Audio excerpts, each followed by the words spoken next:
Hey guys, welcome back to my channel. প্রথমেই সবাইকে জানাই শুভ মহালয়া। আজকের মহালয়ার দিনের আকাশটা দেখো, দেখলেই মনে হবে যেন একদম শরতের সুন্দর আকাশ লন্ডনেও চলে এসেছে। যদিও এখানে সকালবেলাটাই এরকম মাঝে মাঝেই আকাশ দেখতে পাই আমি, এবং সেই দিনগুলো আমার খুবই ভালো লাগে। তো আজকের মর্নিংটা একটু স্লোলি স্টার্ট হয়েছে আমাদের। ঘুম থেকে উঠে এই জানলার ভিউ দেখতে দেখতে আমাদের চা খাওয়াটা একটা নতুন অভ্যেস হয়েছে এখানে। তারপর আস্তে আস্তে আমি ব্রেকফাস্ট রেডি করলাম। ব্রেকফাস্ট খেতে খেতে আজ কলকাতার কথা খুবই মনে পড়ছিল। মনে হচ্ছিল কলকাতায় মহালয়াটা কত স্পেশালভাবে কাটানো যায়। আর এখানে তো আমরা একা, সেরকম কোনো ফিলও হয় না এখানে মহালয়া বলে। তাই আজকে আমরা ভাবছিলাম যদি একটু বাঙালি মাছ খাওয়া যায়। এখানে আসার পরে আমরা সেরকম ভালো মাছ কিছু খাইনি। এখানে স্যামন, টুনা এগুলো তো ভালো পাওয়া যায়, বাট আমরা একটু অন্য ধরনের মাছ চাইছিলাম, যে মাছটা বাঙালিদের প্রিয় মাছ, সেরকম কোনো মাছ যদি খাওয়া যায়। তাই খুঁজতে খুঁজতে আজকে আমরা একটা বাজারের দিকে গেলাম যেখানে বাঙালি ফিশ পাওয়া যায়।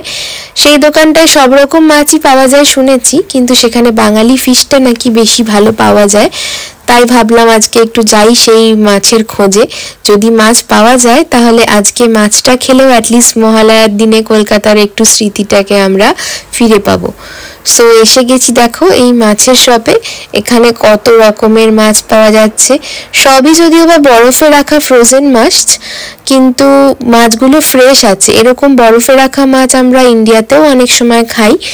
আমার তো খুব ইচ্ছে করছিল ইলিশ মাছ খেতে। ইলিশ মাছ বরফে রাখা হলেও খেতে ভালো হয়, কিন্তু আজকে ইলিশ মাছটা এখানে পাওয়া যাচ্ছিল না। এখানে পমফ্রেট পাওয়া যাচ্ছিল, বাসা পাওয়া যাচ্ছিল, আর দেখো এখানে কাঁকড়াও পাওয়া যাচ্ছে। ভাবাই যায় না যে এত দূরে এসেও কাঁকড়া পাওয়া যাচ্ছে, বিভিন্ন রকমের ছোট মাছও পাওয়া যাচ্ছে, তারপর বাসা মাছও পাওয়া যাচ্ছে। শুনেছি বাসাটাও নাকি খেতে খুব ভালো। তো আজকে ভাবলাম আমরা এখানকার মাছ বাসা একটু সেটা ট্রাই করে দেখা যাক। স্যামন, টুনা এগুলো আমরা তো খেয়েছি, তো বাসাটা একটু ট্রাই করে দেখবো বলে আজকে নিয়ে নিয়েছি। তারপরে এসেছিলাম আমরা একটু ঘরের শপিং করতে। তো এটা হচ্ছে এখানকার ফল সিজন, মানে অটমটাকে ওরা ফল সিজন বলে সেলিব্রেট করে, কারণ এই সময় সমস্ত গাছের পাতা আস্তে আস্তে ঝরে পড়ে যায়, এবং রাস্তার চারদিকে তুমি যখনই বেরোবে দেখবে চারদিকে পাতা ঝরে পড়ে আছে, হলুদ হয়ে একটা সুন্দর ওয়েদার। তো সেইটার জন্য এই সিজনটাকে এরা ফল সিজন বলে সেলিব্রেট করে। এবং দোকানে গেলে তুমি অদ্ভুতভাবে এখানে দেখতে পাবে সমস্ত রকম পামকিন এবং বিভিন্ন রকম কঙ্কাল, ভূতের সাজের বিভিন্ন রকম জিনিস, বাচ্চাদের বিভিন্ন রকমের ভূতের মতো খেলনা, ইভেন পুতুলগুলোও যেগুলো রয়েছে সেগুলো কঙ্কাল বা ভূতের মতো পুতুল।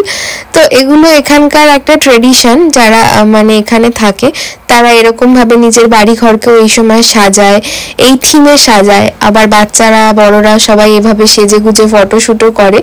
এবং সব থেকে বড় ব্যাপার হচ্ছে এখানে বড় বড় কুমড়োর শেপে নানান রকম জিনিস পাওয়া যায়, এবং অরিজিনালিও এরকম বড় বড় কুমড়ো পাওয়া যায়। তো এত বড় বড় কুমড়ো দেখে তো আমি অবাক হয়ে গেছি যে এই কুমড়োগুলোকে নিয়ে এত বড় কুমড়ো কি করে। তো এখানে এরা অনেকে এটাকে সাজিয়েও রাখে, অনেকে নিয়ে যায় ফটোশুট করার জন্য, আর অনেকে আবার রান্না করে এই সময় খায়ও। তো আমরাও আজকে একটা বড় কুমড়ো কিনেছি। অর্পণ তো এই কুমড়োটা দেখে বলছে যে বাবা এত বড় কুমড়োটা নিয়ে কি করব আমরা। হ্যাঁ, আমরা তো দুজন মানুষ, তাই আমরা একটা ছোট সাইজের কুমড়োও নিয়েছি। আমার খুব ইচ্ছে আছে একটা এরকম ফটোশুট করার, দেখা যাক, করতে পারলে তোমাদের সাথে অবশ্যই শেয়ার করব। তো সমস্ত শপিং করে আমরা বাড়ি ফিরলাম।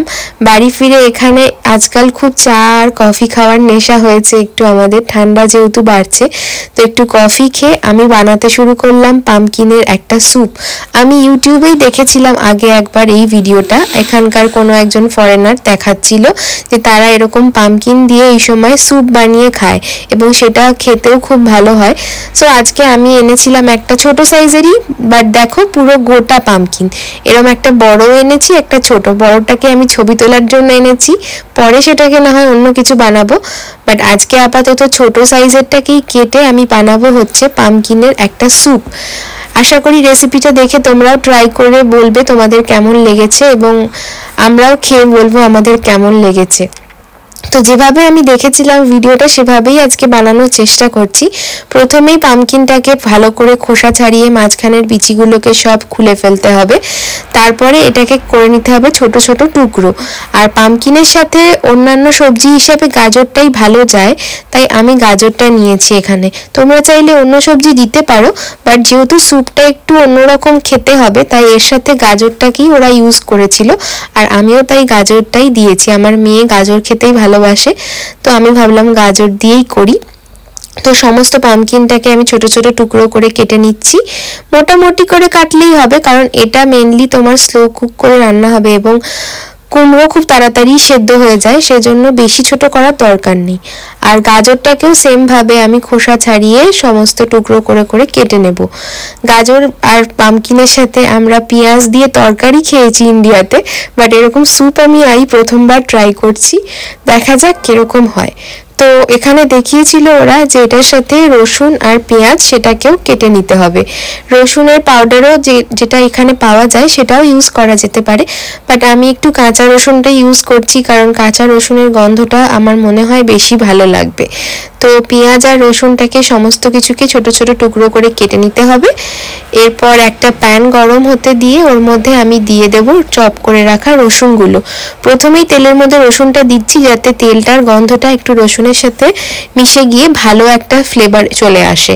স্যুপের মধ্যে রসুনের ফ্লেভার আমার সবসময় খুব প্রিয়, সেটা যেই স্যুপই হোক না কেন, তাই আমি রসুনটার ব্যবহারটা একটু বেশিই করছি।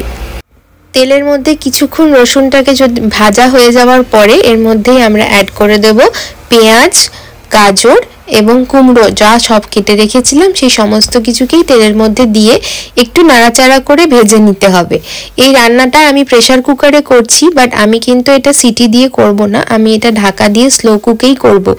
এখানে অনেকেই ওভেন ইউজ করেও এই রান্নাটা করে। ওভেনে কুমড়োটাকে পুরো গোটাভাবেই ওরা বেক করতে দিয়ে দেয়, দু ফালি করে কেটে ওভেনের মধ্যে বেক করে নিয়ে তারপরেও স্যুপটা বানানো যায়। বাট এতটুকু কুমড়োর জন্য আমি আর ওভেনটা ইউজ করছি না। তোমরা এভাবেও বানাতে পারো, এভাবেও ভালো হবে। তোমরা প্রেসার কুকারে সিটি দিয়ে করো না, প্রেসার কুকারেই করো আর যে কোনো পাত্রেই করো, এটাকে ঢাকা দিয়ে স্লো কুকে রান্নাটা করতে হবে, তাহলে কিন্তু স্যুপের টেস্টটা অনেক বেশি ভালো হবে। সো দেখো আমি নুন দিয়ে দিয়েছি, হলুদ দিয়ে দিয়েছি, আর কিছুই মশলা লাগবে না। সব কিছু দিয়ে ঢাকা দিয়ে দিয়ে রান্নাটা করছি। কিছুক্ষণ পরপর নেড়ে দিয়ে আমি এতে একটু জল অ্যাড করে দিলাম। আবারও ঢাকা দিয়ে আমি এটাকে হতে দেব আরও 10-15 মিনিটের জন্য। কুমড়ো আর গাজর এখানকার যেরকম, তাতে সেদ্ধ হতে একদমই সময় লাগে না।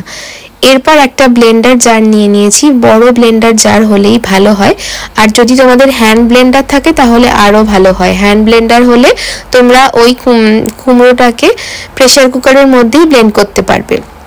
বাট যেহেতু আমার কাছে হ্যান্ড ব্লেন্ডার ছিল না, তাই আমি এটাকে এমনি মিক্সার গ্রাইন্ডারের মধ্যেই পুরো পেস্ট করে নিয়েছি এবং রেডি হয়ে গেছে আমাদের পামকিন স্যুপ।